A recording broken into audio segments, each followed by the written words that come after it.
Hey everyone, welcome back to Life Turns, the place where ordinary lives take unexpected, emotional twists.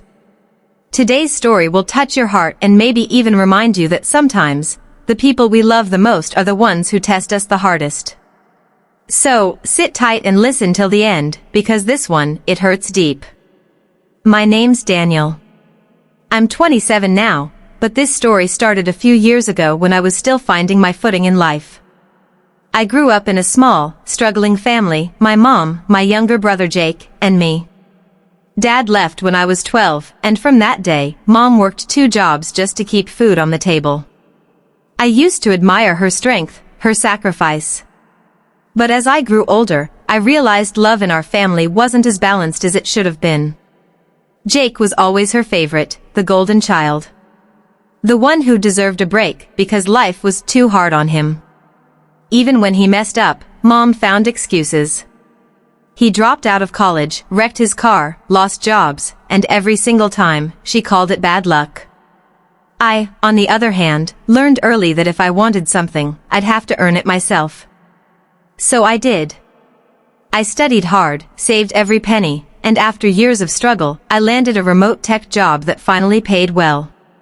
It wasn't glamorous, but it was enough to give me a life where I didn't have to choose between paying bills and buying groceries. I kept my income quiet, not out of pride, but out of fear. Fear that if my mom knew how well I was doing, she'd find a way to make me responsible for everyone else's problems again. For a while, I managed to keep it under wraps. But one evening, out of nowhere, I got a call from her. She sounded cheerful, too cheerful. "Danny," she said, "I heard you're making good money now." "That's wonderful." My heart dropped. I asked her where she heard that, but she just laughed and said, "Oh, you know how things get around." That call was the beginning of the storm. The next morning, I woke up to pounding on my apartment door, opened it, and there she was. My mom.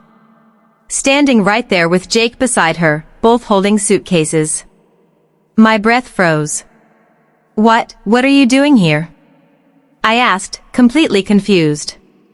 She smiled, that fake, sweet smile she used whenever she was about to guilt-trip me. "Oh, sweetheart," she said, walking past me like she owned the place. "We thought we'd visit for a while. Jake's had a rough time lately, and we both need a break." Jake didn't even look at me. He just slumped on my couch, pulled out his phone, and started scrolling like it was his house. I didn't know what to say. My apartment wasn't big. I had 1 bedroom, a tiny kitchen, and a living room that could barely fit 2 people. But there they were, making themselves at home. That night, things escalated fast. Mom cooked dinner, or tried to, then sat across from me, her voice soft but sharp underneath. "Danny, I know you've been doing well," she said, "and I'm so proud of you. But Jake's been struggling. He just needs a little help getting back on his feet." I stayed silent. She took that silence as agreement. "He found this great business opportunity," she continued, "and if you could just lend him $5,000 to start, I'm sure he'd turn things around." I looked at Jake. He didn't even look up. He just shrugged. 5,000. I could have laughed if it didn't hurt so much. I wasn't some millionaire, I was just starting to feel stable. That money meant my rent, my food, my savings. I told her I couldn't do it. She didn't take it well. Her face hardened. "After everything I've done for you, this is how you treat your family," she snapped. "I raised you alone. I sacrificed my happiness for you, and now you can't even help your own brother?" That night ended in silence. The heavy kind that makes you feel small inside your own home. I went to bed listening to my mom whispering to Jake in the living room, telling him not to worry, that I'd come around. The next few days were unbearable. My mom cleaned like she owned the place, reorganizing everything. Jake slept until noon, ate my food, and even borrowed my laptop without asking. I kept my distance, burying myself in work. But guilt, that old, familiar guilt, started creeping in. Maybe I was being cold. Maybe I should help. Then, one night, I came home from the grocery store and saw something that broke me. My mom was in my room, digging through my drawers, holding my bank statements. When I confronted her, she didn't even look ashamed. "I just wanted to see how well my son's doing," she said. That's when I snapped. "You invaded my privacy. You don't have the right to do that." She stared at me, her eyes full of wounded pride. "I'm your mother. Everything you have, you owe me." Her words felt like knives. I realized then that she didn't see me as her son anymore, she saw me as a wallet. I asked them both to leave. Jake rolled his eyes. Mom started crying, saying I was heartless, that I'd changed. Maybe I had. Maybe growing up means finally refusing to drown just to keep others afloat. When they left, my apartment felt quiet, too quiet. I sat there for hours, wondering if I'd done the right thing. My mom's last words still echo in my head, "Don't forget who took care of you when no one else did." And that's the thing, I never did forget. I just learned that love doesn't mean surrendering your peace. Because sometimes, the people who raised you also raised your guilt. Days turned into weeks, and though the silence in my apartment felt peaceful, a strange emptiness lingered. I'd grown up carrying the weight of my family's struggles, so even when the chaos was gone, I felt guilty for feeling free. Every time I cooked, every time I sat on that couch, I saw Mom's shadow, her voice whispering that I'd abandoned them. Then one evening, I got another call from her. Her voice was softer this time, trembling. "Danny. I didn't mean for things to go that way," she said. "Can we please talk? Your brother's been through so much lately. He misses you." I hesitated, but something inside me still wanted to believe she cared, really cared. So, I agreed to meet her at a nearby cafe. When I arrived, she was already there, dressed neatly, holding her coffee with both hands like she was holding on to hope. "Danny," she began, "I know I crossed a line. I shouldn't have gone through your things. But I was just worried. I didn't mean to hurt you." Her voice cracked, and I wanted to believe her so badly. That's the thing about love, it blinds you to patterns that keep repeating. She then mentioned Jake again, saying he'd been trying to find work, that he was finally getting serious.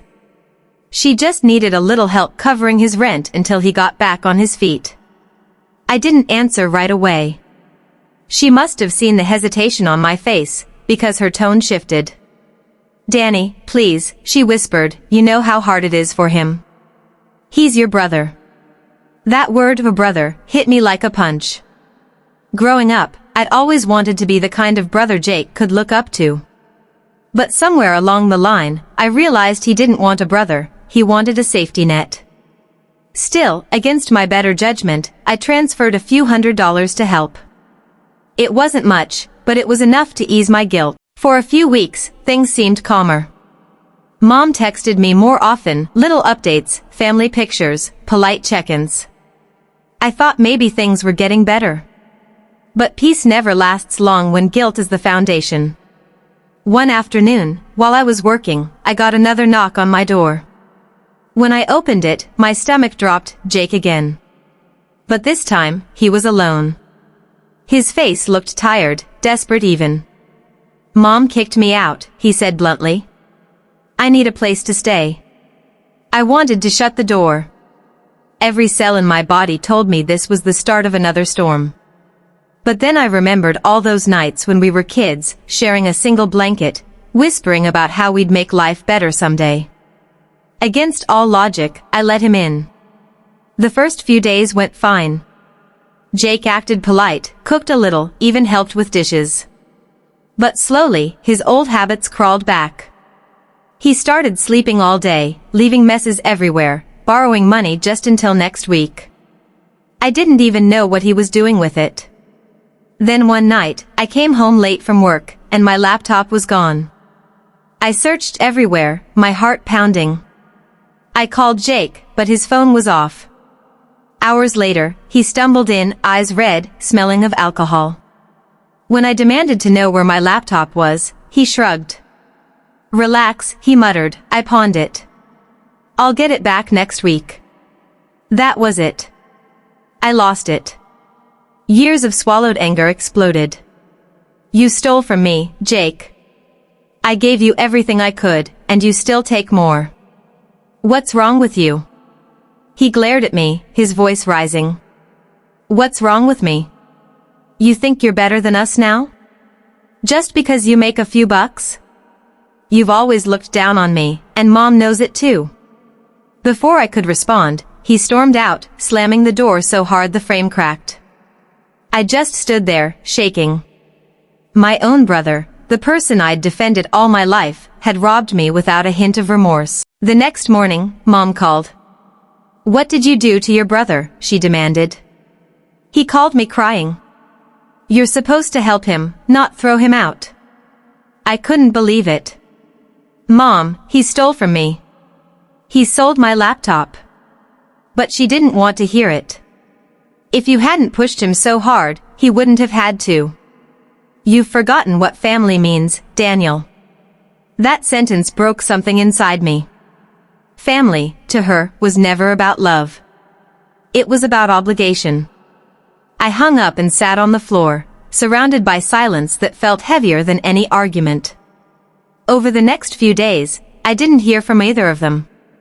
I tried focusing on work, but every notification on my phone made my heart race. Then, out of nowhere, a message popped up from my mom. I'm sorry. Can we come by to talk? Against my better judgment, I said yes. When they arrived, I could see something was different. Mom looked nervous. Jake wouldn't even meet my eyes. We sat down, and she spoke first. Danny, she began, Jake made mistakes. But we're still family. Can't we just start over? Please? I wanted to say yes. I really did. But part of me had finally learned the truth. Starting over only works if everyone wants to change. And Jake didn't. He just stared at the floor, tapping his foot impatiently. Then Mom sighed and dropped the real reason they'd come. We need a little help with money again, she said softly. Just this once. My heart sank. It was never about family. It was never about love. It was always about need. I looked at her, really looked. And for the first time, I didn't see the woman who raised me. I saw a person who used guilt as currency. I took a deep breath and said, Mom, I love you. But I can't keep fixing everything. Not anymore. Her eyes filled with tears. So you're just going to abandon us? I shook my head. No, Mom. I'm just finally choosing myself. She stood up, furious, her voice trembling. You'll regret this, Danny. One day, you'll see what it's like to have no one. And then she left, this time for good. That night, I sat by the window, the city lights reflecting on my tears. My heart ached, but somewhere beneath that pain, I felt something new, peace. Because letting go doesn't always mean losing love. Sometimes, it means setting yourself free from the kind of love that hurts too much to hold. Months passed. Life went quiet again, but this time, it felt different, not empty, just still. I started learning what peace actually sounded like when no one was draining it from you. My mornings weren't filled with shouting or guilt anymore, just silence, coffee, and the slow rebuilding of a life that was finally mine. But peace has a strange way of reminding you of what you've lost. Some nights, I'd scroll through old family photos, birthdays, Christmas mornings, all of us smiling like nothing was broken. I'd wonder if maybe I'd been too harsh, if cutting them off was an act of cruelty instead of survival. Guilt still came knocking sometimes, just quieter now. Then one afternoon, after nearly 6 months, I got a message. It was from my mom. Just one line, Danny, I'm in the hospital. Can we talk? My chest tightened. For a moment, every wall I'd built around my heart cracked. No matter what had happened, she was still my mom. Without thinking twice, I grabbed my keys and drove to the hospital. When I saw her, lying there pale and weak, all the anger I'd carried started to fade. She looked small though fragile, nothing like the fierce woman who once ran our home with iron hands. Her eyes met mine, and for the first time in years, there was no blame in them, only exhaustion. "Danny," she whispered, I didn't know who else to call. I sat beside her bed, trying to keep my voice steady. "I'm here, Mom." "What happened?" She told me she'd been diagnosed with high blood pressure and stress-related complications. The doctor said she needed rest, something she'd never allowed herself. I held her hand quietly. For a moment, it felt like the world had slowed down enough for us to finally just be. Then she said something that broke me. "You were right, you know. I did use you. I thought I was protecting Jake, but I was just enabling him. And I hurt you in the process." Tears burned my eyes. I'd waited years to hear those words, but I never expected them to hurt so much. She took a deep breath and continued, "Jake's not doing well. He's been in trouble again. I tried to help him, but I can't anymore. You don't have to forgive me, but I just needed you to know I'm sorry." I didn't know what to say. My mind replayed every memory, the yelling, the guilt, the nights I felt like I wasn't enough. But right there, seeing her so human, so broken, all that anger just melted. "Mom," I said softly, "I forgave you a long time ago. I just didn't know how to say it." She smiled weakly. "You've got your father's heart," she whispered. "Too kind for your own good." We talked for hours that day, not about money, not about Jake, just about us. For once, it felt real. I told her about my job, my small victories, the apartment that finally felt like home. She listened, really listened, and every word felt like a tiny stitch healing an old wound. A few days later, she was discharged.